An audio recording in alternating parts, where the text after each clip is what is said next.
আসসালামু আলাইকুম। ওয়ালাইকুম আসসালাম। তসলিম, আচ্ছা তোমাদের এই শিবগঞ্জের যে মনোনয়ন পত্র কাক দেওয়া হলো? নির্বাচনের ব্যাপারে আর নির্বাচনের ব্যাপারে কাক কথা দেওয়া? হলো কি, আমরা হলো বগুড়া জেলার মানুষ, বাংলাদেশের বগুড়া জেলার মানুষ। ওরে বাবা, আচ্ছা। এখানে বেগম খালেদা জিয়ার এবং শহীদ জিয়াউর রহমানের ঘাঁটি বগুড়ার মাটি, ধানের শীষের মার্কা একটাই। এখানে বেগম খালেদা জিয়ার ঘাঁটি, ধানের শীষ মার্কা। জনাব তারেক রহমানের মার্কা, ধানের শীষ মার্কা।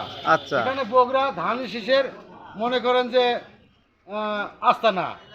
এখানে সবাই আমরা বিএনপি ছাড়াতে বুঝি না, ধানের শীষ মার্কা ছাড়াতে বুঝি না। না ঠিক কথা আছে। হলো কি, আমাদের শিখবো থানার মধ্যে দুইজন নেতা, দুইজনই যোগ্যতার নেতা। তো মীর শাহ আলম আমাদের এলাকার, আমাদের ইউনিয়নের, আমাদের সন্তান, আমাদেরই ভাই, আমাদের এলাকার। আর জনপ্রিয়তা বেশি, মাঠ পর্যায়ে কাজ করছে। এই এক যুবক বয়সের মানুষ এখন নতুন প্রজন্ম চায়। হ্যাঁ, নতুন প্রজন্ম চায়।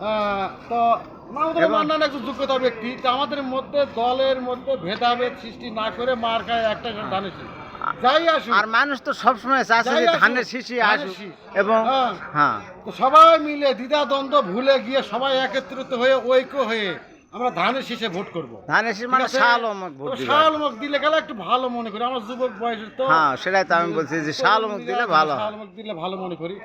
আর যদি দলের কমান্ড মতো, গঠনতন্ত্র মতো যাক দেয় তাকে দেখ, কিন্তু সবাই মিলে আমরা ধানের শীষে মার্কার জন্য ভোটটা দিই।